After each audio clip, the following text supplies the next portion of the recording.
I have perhaps known Lynn longer than any of you. We met in 1964 in Woodstock.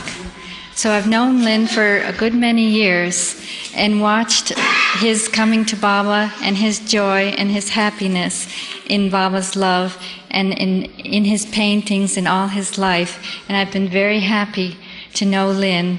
And I've always thought, as I attended these Sahavas, that I can't wait for the day when Lynn comes to give a talk. Thank you. Lyn Ott.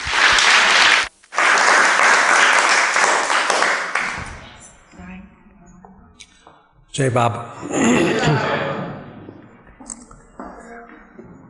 I couldn't wait for the day either to get back here to California. In Myrtle Beach, I have come to be known as a person who shoots off ideas about Mayor Baba like rockets in the night sky. In fact, I have really become known from coast to coast as a person with all of these far-out ideas about Mayor Baba and his manifestation. And that is something that, for Baba's sake, I've had to endure. That idea of me as having these wild ideas. And it is true to an extent that I do have these wild ideas about Mayor Baba and his manifestation, but that isn't the important thing, the ideas in themselves. You see, it's very important. I live at the Mayher Spiritual Center, and it's very important for the people who are coming from the turmoil and confusion of the world to Baba's center. It's very important for those who are there to generate enthusiasm in the hearts of the pilgrims. And that's really why I come up with these ideas and talk to people about them, because it's very important to generate enthusiasm. It is very difficult to love Baba without enthusiasm. This Sahavas is all about enthusiasm. And what does enthusiasm mean? Well, the root meaning of the word enthusiasm means God within. It's from the Greek. So, you can't love Baba without enthusiasm, and enthusiasm makes it easy to love Baba. And so, I get very excited myself, and I kind of transfer that enthusiasm to those who are coming to hear about Baba, to renew their love for Baba, to get reestablished in the tranquility of Baba's love, which is what the center is for. But in the midst of that tranquility, there has to continue to be enthusiasm. It isn't like just going to sleep, although at the Mayher Spiritual Center, you'd be amazed how much sleeping goes on. It's people come there and they just sleep.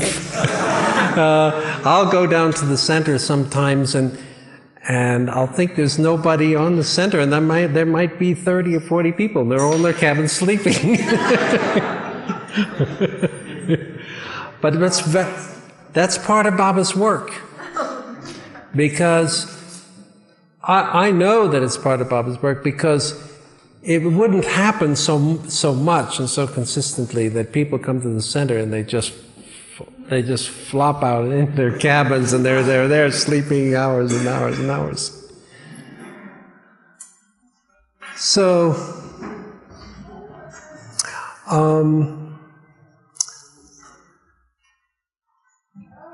we try to balance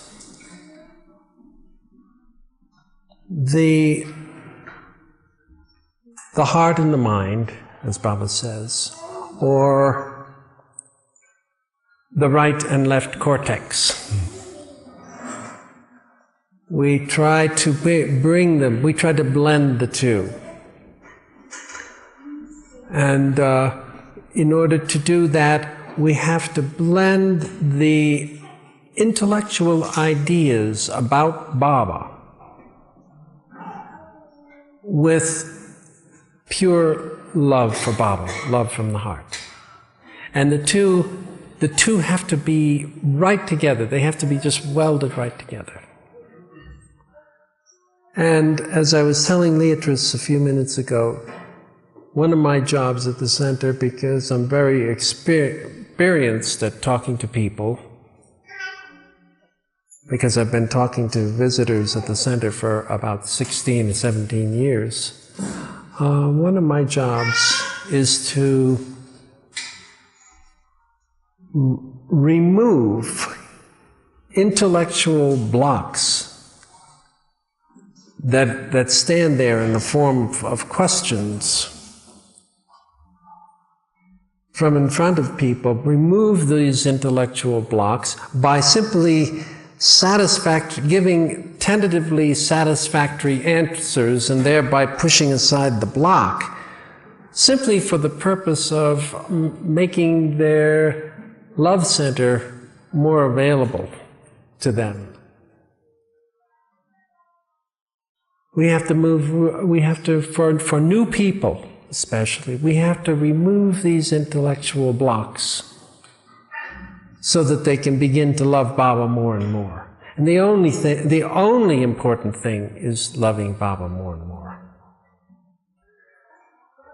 And of course, loving Baba more and more means holding on to the Dhamma. And holding on to the Dhamma means you don't hold on with just one hand, you hold on with both hands. And what does holding on with both hands mean? Yeah. It means you got to use the right and left cortex. I was going to talk about some of these skyrocket ideas that I had, but then I changed my mind. And I thought that you might rather hear the story beginning from really where I left off on Friday, the story of how, from the point of being with Baba, we came in a very straight sequence of events to live permanently at the Meher Spiritual Center.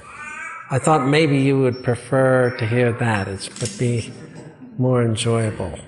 And then I thought, well, I'd enjoy talking about it more. And so I was thinking of letting you vote on which you wanted to hear, about this 14-year business or about how we came to live at the Meher Spiritual Center. But then I thought, well, whichever, if they voted for the 14-year thing, I think I'll overrule their vote anyway. And so I won't bother to take a vote on it. I'll just go into the story, because the story on Friday was leading up to our being with Baba in that very special time when we were the only two who got to see Baba in place of the 1965 Western Darshan, of all those who wanted to see Baba and were planning to come and had bought their tickets, we were the only ones who got there. So there we were, and now we'll start the story from that point, and it leads directly to a complete change of our lives, directed inwardly and outwardly by Baba. And I'll have to sort of tell you how all that unfolded. In the first place, while I was with Baba, Baba was very concerned that I see him. He wanted me to see him as clearly as possible. He was very concerned with how well I could see him, and he kept asking me, "Can you see me?" And I would say, "Yes, Baba, I can see you."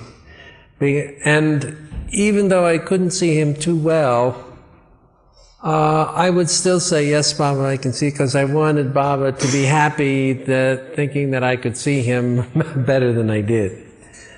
And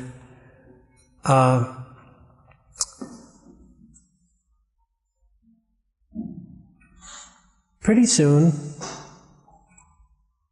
a bright light came on Baba's face.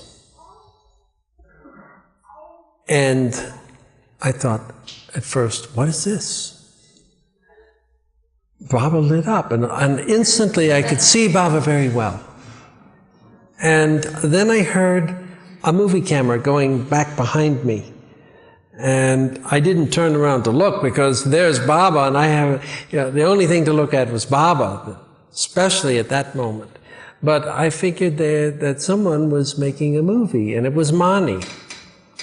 She had brought in movie equipment with this spotlight. It was the only source of high-powered light that they had at Merazad at that time.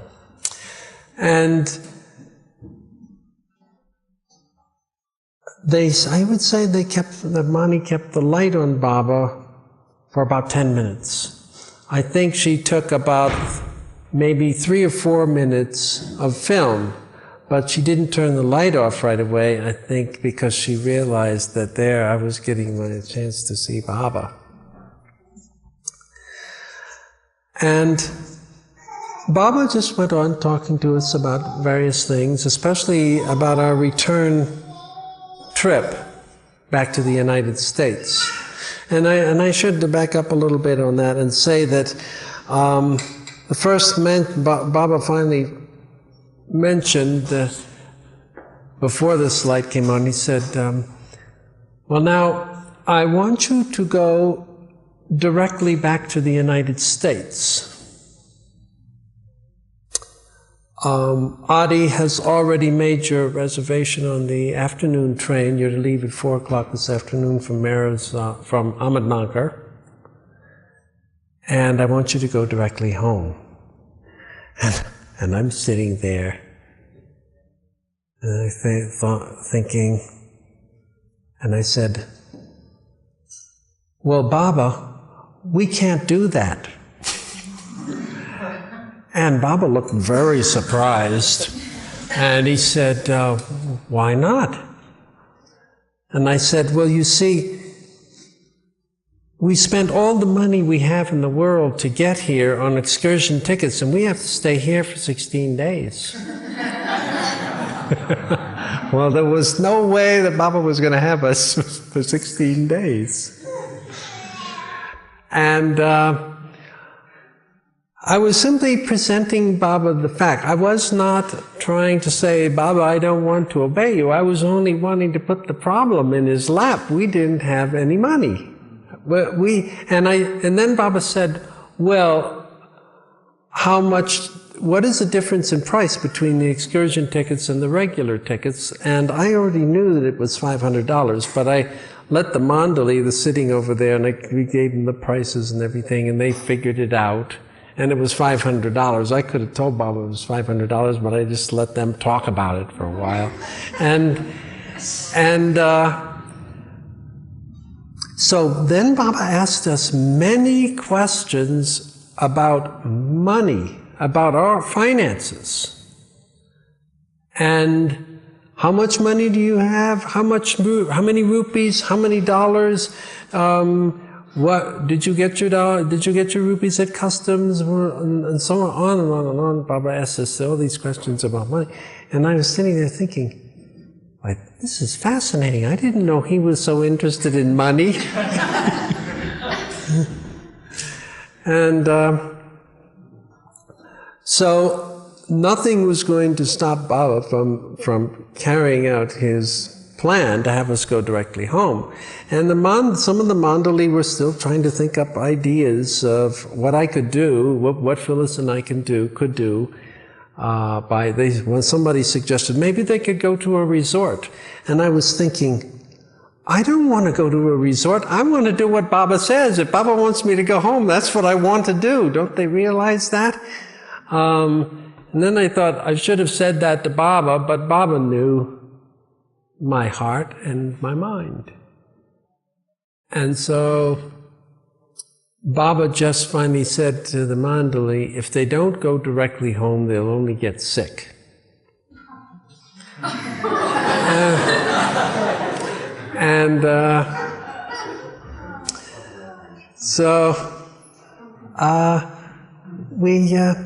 Baba said, now, you should go, when you get to Bombay, Nariman will meet you at the train. And Nariman, now this was surprising because Nariman was sitting across the room in Mandali Hall. And we're to leave that afternoon to go to Bombay, and Nariman's going to meet us at the train in Victoria Station. And Baba said, be sure not to get off the train until you get to Victoria Station, because Nariman will be there to meet you. Well, I didn't really think anything of it at the time. It only occurred to me later as to how Baba works.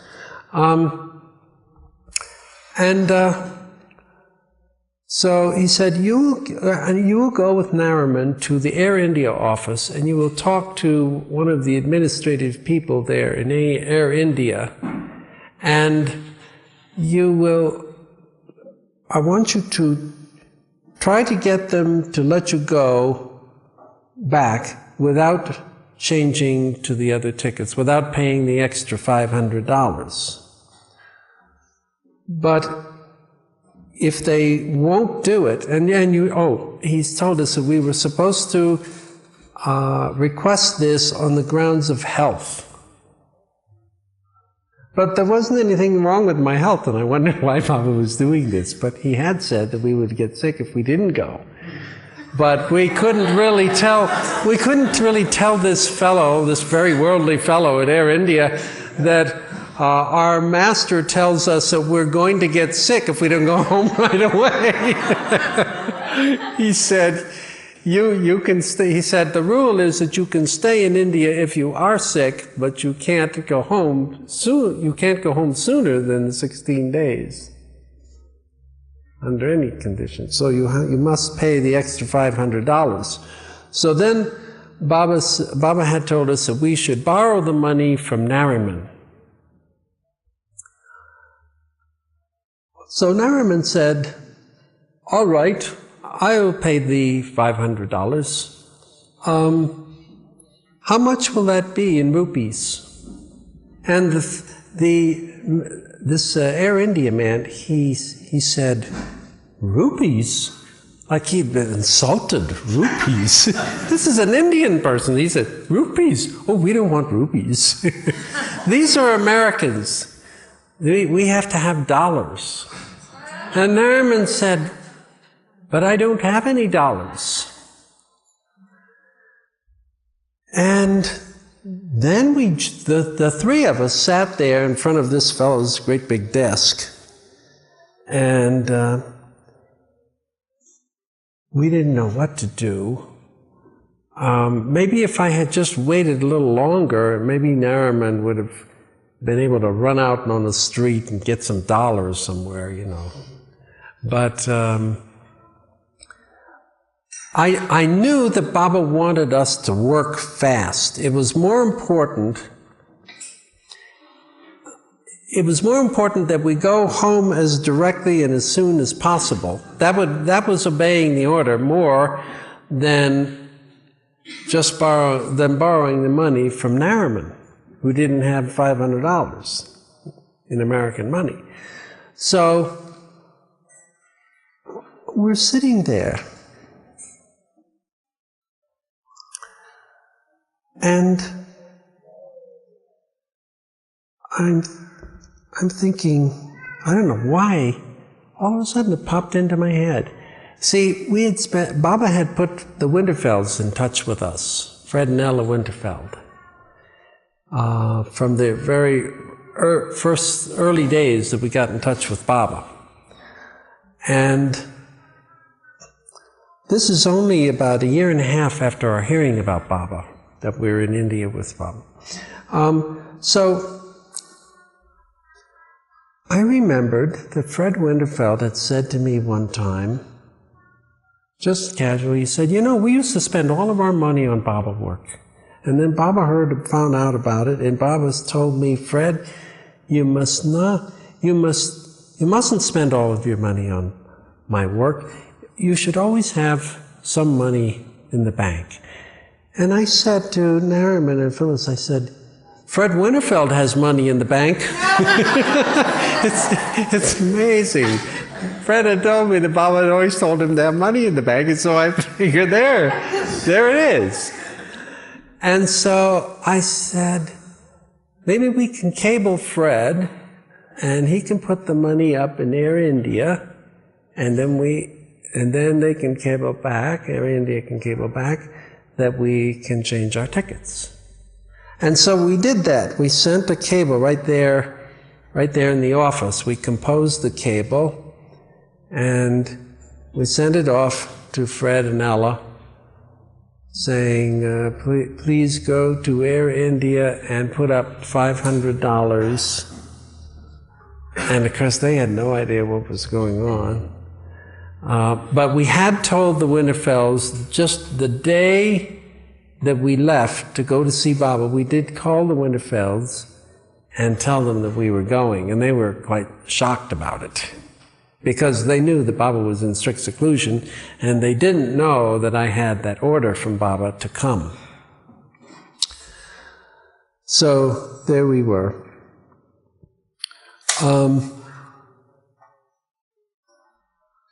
Now, maybe I should back up a little bit to being with Baba there and with the light on Baba, because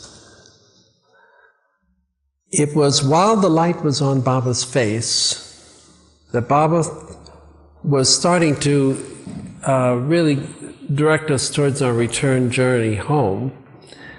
And he turned to me, and the light is still on Baba's face, so I can see him very nicely. And he looks at me, and I'm right here. He said, now, I want you to listen very carefully to these instructions. And then Baba starts gesturing. Erich, who's right here, he starts talking. And Baba is giving this long list of this long series of instructions. And I could not listen to Baba. I couldn't hear what Baba was saying. I couldn't hear the voice was coming out of Erich, and I'm just looking at Baba with that light on him. And I remember even thinking, I have to see Baba. This is my chance to see Baba. The important thing is for me to see Baba. And I am not looking. I am not listening to the instructions, because I'm just looking. And you see, that really was my both my strength and my weakness in one.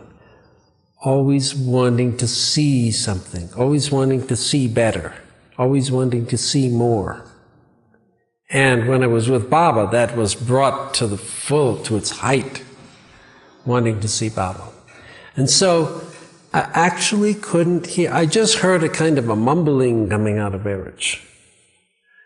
And I thought, I remember thinking, well, Phyllis is there, and she'll get the instructions, and Nariman is over there, and he'll get the instructions too. He's supposed to know. And so finally Baba finishes with the instructions, and as soon as he finished with the instructions, he turned to me and he said, "Now, did you get all that?" Oh boy, there we are. There you go. And I said, "No, Baba." And when I said, "No, Baba," you should have seen the frown that went over Baba's face. Like, what? You didn't listen to the instructions. And it was terrible. Like, Baba's face was like this. And the only thing that saved me from falling through the floor was that the fact that the Mandali, who were sitting across the room, all along the wall, they all laughed. But, you see, Baba had gotten me to disobey him. And you know, we all know that Baba says that obedience is a gift from master to man. And how does the master give that gift? Through showing us our disobedience. Because no one ever learns anything in life except by his mistakes. And so Baba has to teach obedience. He taught obedience to all of his disciples through their disobedience. And so Baba gave me the gift of obedience, sitting right there at his feet, right there. He got me to disobey him right to his face. Baba says, "Listen to these instructions," and I didn't listen. Can you imagine? And then people think, oh, it's easy to obey Baba. No. You think it's easy to obey Baba because you think Baba's going to tell you to do something that is easy for you to do. We don't realize that Baba is not going to go after us where we're the strongest. We're fine there. He's going to go after us where we're the weakest.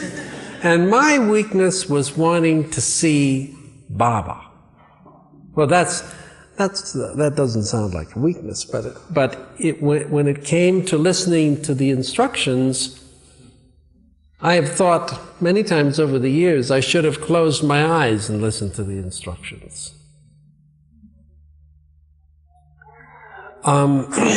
But then Baba said, when I said, "No, Baba," and Baba frowned, and he said, "Why not?" And I said, "Well, Baba, with that light on your face like that, I just can't listen. I just couldn't listen to the instruction. I couldn't hear the instructions." And then Baba turns, "Oh, the light." Yeah, the light is like right over there, see? Oh, the light. As if, and Baba didn't like bright lights, you know. And he acted as if, he hadn't even noticed that the bright light was on his face, because it was all for me that Baba had that light on his face. And so he said, "Oh yes, there is a light there. Can you see me all right now?" And I said, "Yes, Baba, I can see you very well now." And Baba was so happy. You should have seen the smile. It was as broad as the frown that had just been there a few moments before. And that was very important too, because he wanted me to see the range of expression on his face, the range of feeling that Baba's face, human feeling that Baba's face could go through. It was extremely expressive. And that was Baba with that light. That was Baba's opportunity to do that also. And of course that was going to be very useful to me. And Baba was preparing for me to produce all of those paintings. I didn't know I was going to make all those paintings for Baba, because I wouldn't have painted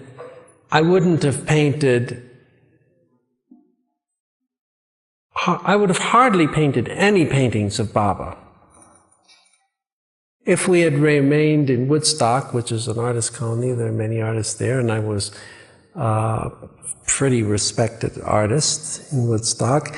And people thought I was nuts even when they saw the 2 paintings that I had done of Baba before I came to see him. One of which was that crown, Baba with the crown, the first one we saw in the slideshow the other night. I exhibited that painting at the Artists Association, and it outraged everybody.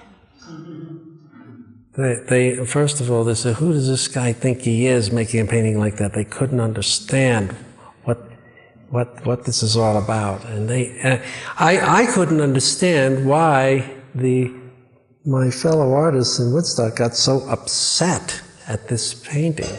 But you see, I would never have become a painter of Mayor Baba if Baba hadn't begun to make the change and the dramatic change in our lives. So anyway, I didn't get the instructions, but somehow the instructions must have seeped in, because I did finally understand I did find out as events unfolded that I did know what Baba wanted us to do from step to step. And so finally Baba sends us off. He gives us our final greetings, our embraces, our kisses. When I met Baba, when I came in, Baba embraced me, he kissed me on both cheeks. That was the first thing that he did. And the last thing he did was he embraced me again and he kissed me on one cheek. And that always meant to me that I have to come back and get the other kiss.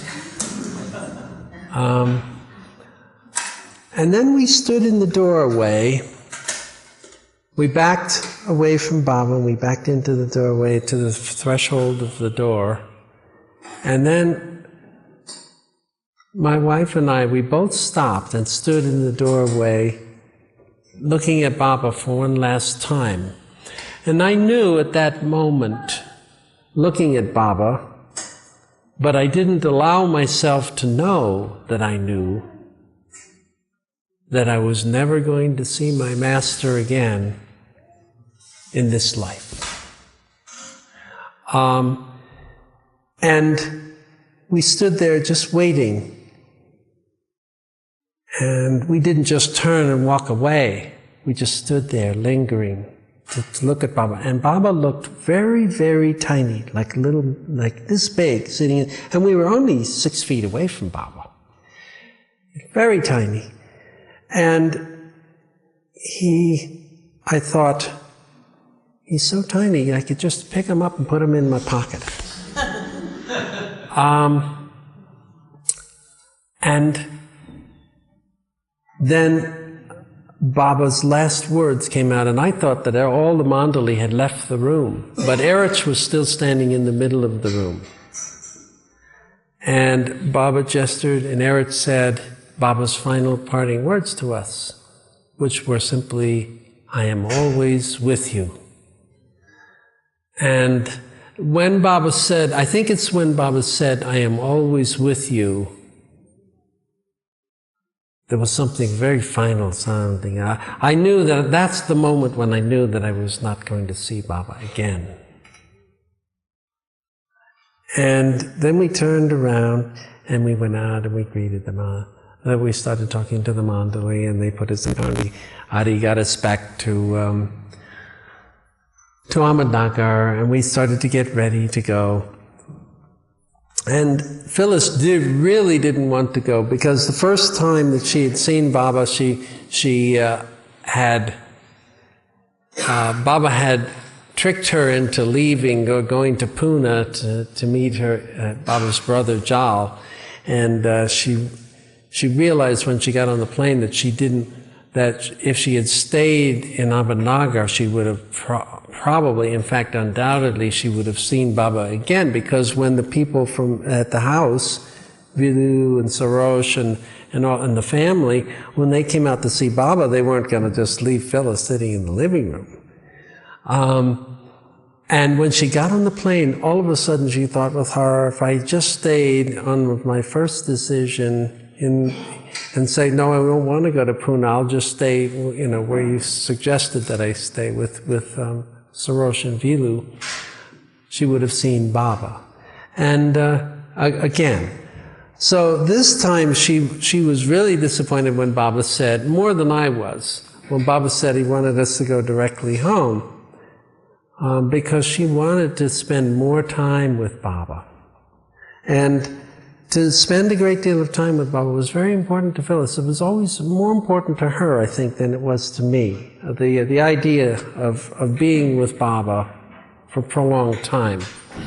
And I think the reason, Baba said to Phyllis during that meeting, he said, Phyllis, when I say Phyllis, I know you all think Phyllis. There are two Phyllises. Phyllis, my wife. He said, do you know why you get to see me so often? And she said, no, why? And he said, it's because you want to understand me.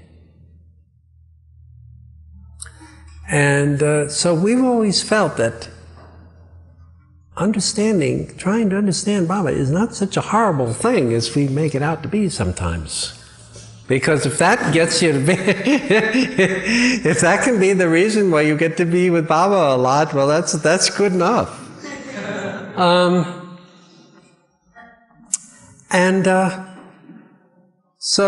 And it can be, wanting to understand Baba can be a way of loving Baba. And there are many people who love Baba that way. I think Charles Purdom was a type like that, too. So we were on our way back to America, and Adi took us to the train in the afternoon. He put us on the train, and Adi said, well, here, you take this compartment right here. And I was feeling just on top of the world, how you feel when you've just been with Baba. You're a little bit God intoxicated. And so I went into this room. It was a narrow room. It was only it didn't have those seats on both sides. It only had seats on one side, and it had lower and an upper bunk. And I looked in there and I said, we don't want this room. The fan doesn't work in here and it's hot. And I don't really remember it being hot. I don't even know why I wanted the fan fixed. But because I don't remember even noticing whether it was hot or cold, all the while we were in India that time. So I picked up the bag and I went down along the corridor until I saw a room that had a fan working. And I went in that room and I put the bag in there and I said, oh, we'll stay in this room down here. And pretty soon Adi came up, picked up my bag, and he said, okay, you can come back to that other room now. And Adi had stayed in there until he had repaired the electric fan. These are the kind of things that a disciple has to do, you see, to carry out what the master wants. And apparently, my guess is that Baba had been telling us that we were to stay in a compartment. He wanted us in a compartment by ourselves on that train all the way to Bombay. That's what Baba wanted. And it was probably in the instructions that I wasn't listening to. But Adi gets me back into that room, and I'm satisfied to stay in that room now because the fan is working.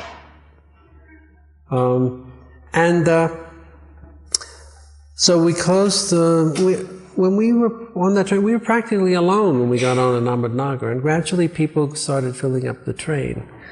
And the train got more and more crowded, and we closed the door to that compartment and locked it. Because then when Adi did that, I understood very clearly that Baba wanted us to be in that compartment. And I think Phyllis said, this is where Baba wants us to be.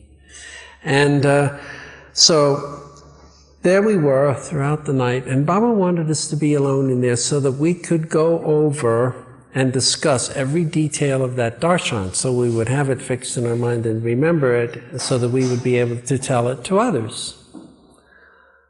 And so we spent the night in that room, and the train got completely filled up from station to station, until there were people, every time the train would stop and people would get on, they would be pounding at the door. And it was very alarming. And finally, there was so much pushing and banging at the door, I thought they were going to break the lock outside. And so it got so bad that at one point, and you know, all of a sudden I had gotten into the idea that Baba wanted us in that room alone. I was really turned on to that idea of obeying Baba's order.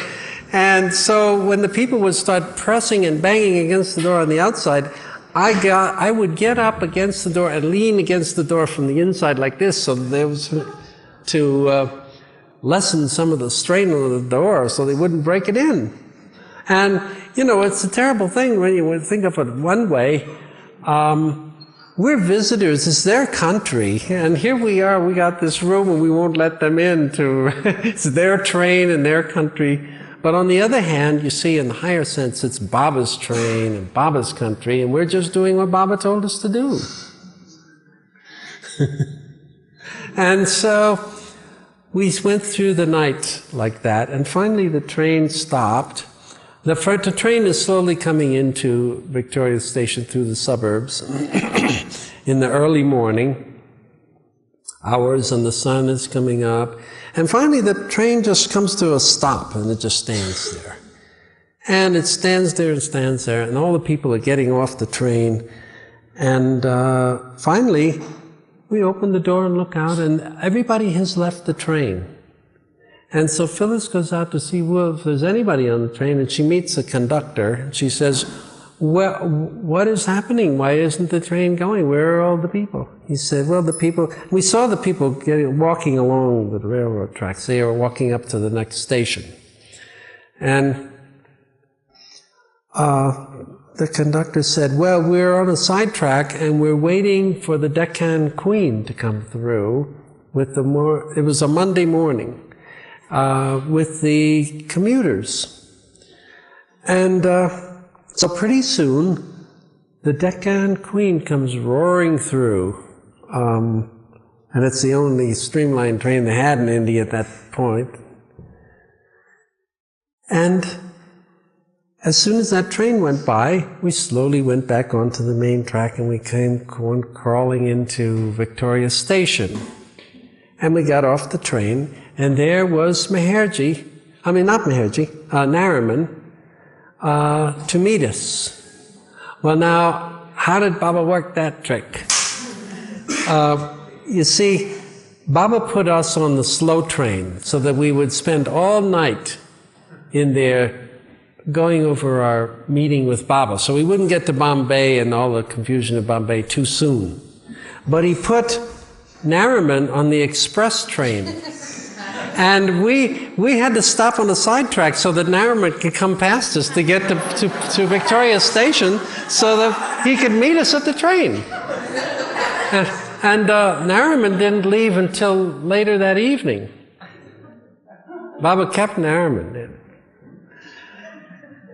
So Nariman puts us in his car, and we drive over to the, I guess there's a chauffeur, and we're driving over to the first thing Baba wanted us to do, go to Air India before anything else. So we did that. We went to the Air India office, and we had this interview that I've just told you about cabling to Fred Winterfeld for the $500.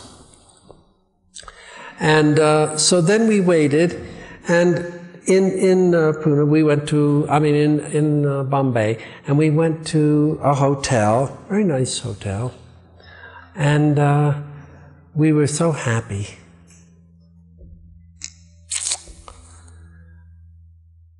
And the next morning, Arnavas had been instructed by Baba to come and spend the day with us. So we spent the whole day with Arnavas, and that's one of the charming days that I remember in my life, going around with Arnavas, and we had a lunch at a sidewalk cafe, and all we did was just talk about Baba, Baba, Baba. It was really wonderful. And so we finally, we get on, the word has come through from Air India that the money has been put up in New York and that we can leave the next night. And so we're ready to leave the next night. But before that, Baba has been informed by telephone all the way back to Adi, and then Adi went out and told Baba the way that things worked out and that we were borrowing the money from Fred Winterfeld. And so Baba sent us a long list of instructions over the telephone to Bombay. And among the instructions are Baba's order that we should pay back Fred Winterfeld by the end of the year. Well, this is October. We're still in the first week of October. We're supposed to pay back Fred by December 31st or January 1st. I can't remember which was the date.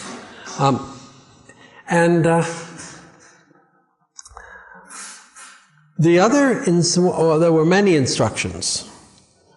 Another instruction was that we were to tell this fellow Otto. Now, there's a guy that I talked about on the last talk named Otto, who was very peripheral to being a Baba lover. And but before we left on this trip, he began to realize that going to India to see Baba was a real thing, because Phyllis had gone off 9 months before, and then we were going off again.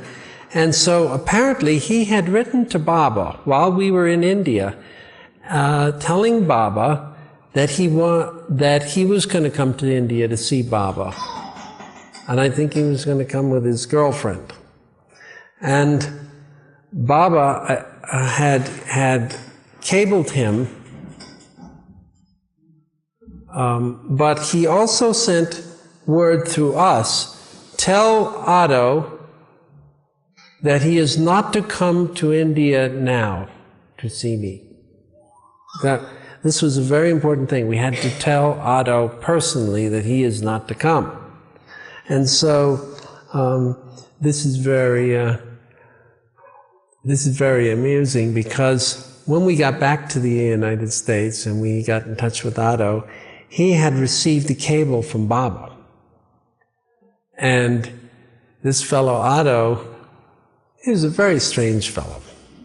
And he had gotten very excited about it because he accepted Baba as God in his own way. And so when he got the cable, he started going around town, and this is Woodstock, New York, telling everybody, I just got a cable from God. Well, that just doesn't go. That doesn't go in Woodstock. I got a cable. And so people would say to him, oh, you just got a cable from God. And what did God say? And Otto would say, he said, don't come.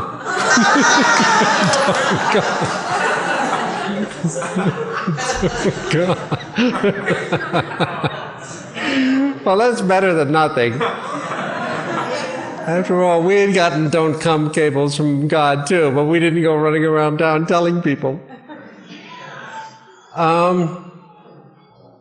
And so we came back into New York, and we saw the Winterfelds in their apartment that next morning after our arrival. And we're just on top of the world. And then the Winterfelds were so happy and impressed. They were so thrilled that, you know, when you see someone who has just come from Baba, it just, you know, you just carry that vibration with you. And wherever you go, Baba lovers just soak it up. And that's why Baba wanted us to go directly home. And you know, Baba always says, don't go sightseeing. When you leave me, don't go on a sightseeing tour, because it dissipates what you've received from Baba in places where Baba doesn't want it dispersed. He wants it taken back to where you live. That's where it's going to do the most good.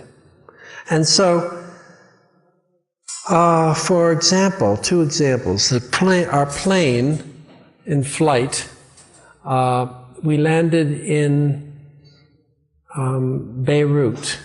It was such a beautiful city then. It's just a pity when you think of what has happened to Lebanon. None of the international flights even land in Lebanon anymore. And we stopped there, and it was a stopover, you know, for about, what, a half hour or an hour. So we went and we got back on the plane, and we're flying out over the Mediterranean, and all of a sudden we get into this terrific turbulence, and the plane was just bouncing around all over the place. And I even saw flashes of lightning outside the plane, and then the plane sort of went up, and it was a storm, you see, over the Mediterranean, and the pilot had taken the plane up over the storm, and then we leveled out again. And then I noticed something. The sun, all of a sudden the sun is coming around like this. Sun is over here, and there's the sun going, and there's the sun. Finally the sun is shining right in on me, right like this, through the window here. And I said, Phyllis, we're heading back to India. And she said, oh no, you're confused. I said, no, I'm not. The sun, where does the sun, this was at 7 o'clock in the morning, see. I said, the sun is in the east now, and there it is, in front of us. We're supposed to be going to Rome.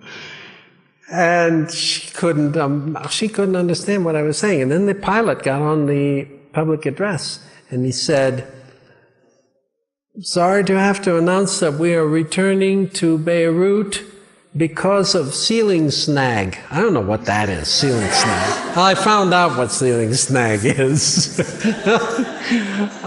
We got back in Beirut, and they unloaded us back into the airport, and they started to give us our breakfast there in the restaurant, where they were going to serve breakfast over the Mediterranean. And so we're sitting at the breakfast table in the restaurant in the Beirut airport, and the stewardess from the airplane, she comes around from table to table, and she says, she had a little notebook there, and she was writing it down. She says, we want to find out what the passengers want to do, because we're going to be held up here for a few hours. And I said, what is the problem? And she said, well, we went through a storm, and the lightning struck the windshield of the airplane and cracked it. And we have to send back to Bombay for another windshield. And so we would have to be there for several hours. And so she said, would you prefer to go to a hotel and rest, or we're arranging to have a sightseeing tour of the city of Beirut? And I said, oh, we'll go on the sightseeing tour. And so she writes that down, and I'm sitting there feeling, oh, this is wonderful, isn't this great? Life is getting better. All of a sudden I remembered, Baba doesn't want us to go sightseeing. And Phyllis says, that's right. And she jumps up, and she runs over to the stewardess and says, would you please change our request? We don't want to go. We want to go to a hotel and rest. And so she says, all right, and she marks it on her pad. And she's going around getting everybody's consensus. And as it turned out, we never went to they never took us to a hotel, and they never took anybody sightseeing. It was only Baba testing us to see if we were going to obey the order implicitly. And then another little test came up. And this one's even more ridiculous. We got into the airport in Rome. We finally got to Rome. And we get off, and we're walking around in there, and Phyllis says, "Look at that machine over there." I say, "Yeah, what is it?" And she says, "Oh, this is where you get, you can put coins in here, and you can get stereoptic slides of the city of Rome." And I thought, "Oh, I'd love to see that. I always wanted to see Rome." And so go get some money. We'll look at these slides of Rome. That's the best we can do.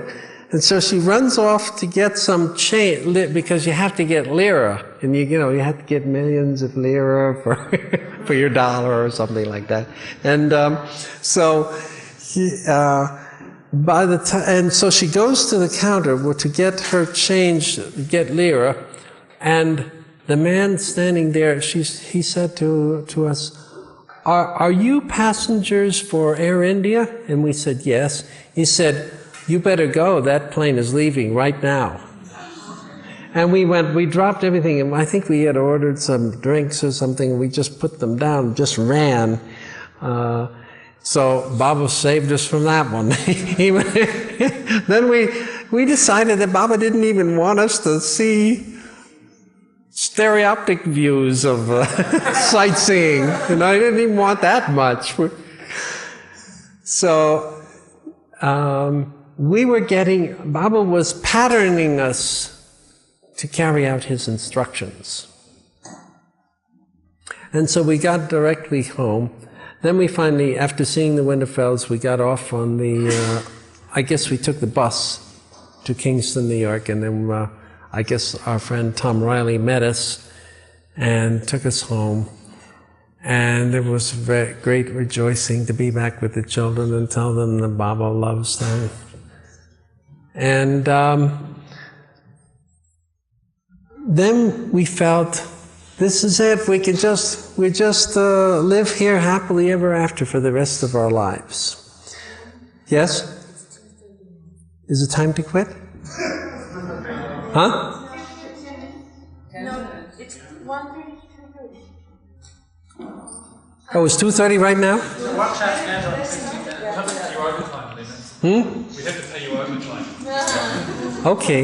Now, let me give me about another 5 minutes. Okay. Okay.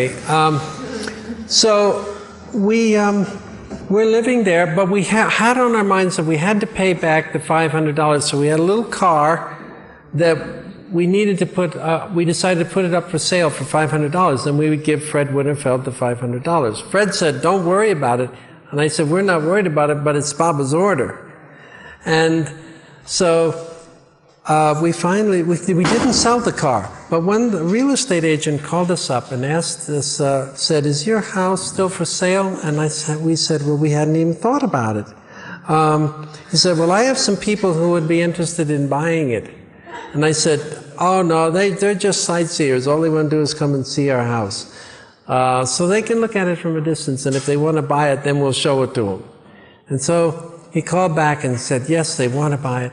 And these people were so determined to buy the house, nothing mattered. And so all of a sudden, we found one day, and it was still October, that we had sold our house. And the reason I was selling the house was simply because I was so anxious to get back the $500, and that was a lot of money in those days. And so we sold the house. And we made very good terms. They paid off the mortgage, which had paid our way to India. And they gave us an extra $1,000 beyond the amount of the mortgage. They allowed us to stay in the house for 7 months rent-free. And we had all these wonderful terms. And so we had the money to pay back Fred Winterfeld. We had money to pay off other bills that were piling up. and we had paid off our mortgage, and everything was wonderful. But that very day that we made the contract to sell the house to these people, we said, oh, we must write to Baba right away and tell him what's happened. And so we wrote a letter to Baba telling him that we had sold our house. And we get an answer back from Adi. Baba's very happy that you sold your house, and Baba says that you will do well to settle somewhere in America for the spring. And we couldn't figure out what that meant. And and I had written to Baba in the letter, we won't decide what we're going to do or where we're going to live until January 1st. So the Rileys decided that they would go to Myrtle Beach for our Christmas holidays.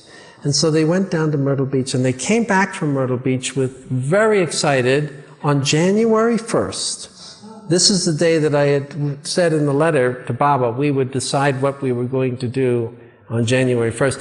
And the Rileys said, you won't believe this, but we've just been talking to Kitty and Elizabeth, and it's possible to build your home right on the Mayor Spiritual Center. And they had gone down there thinking, maybe we'll move to Myrtle Beach, the two families.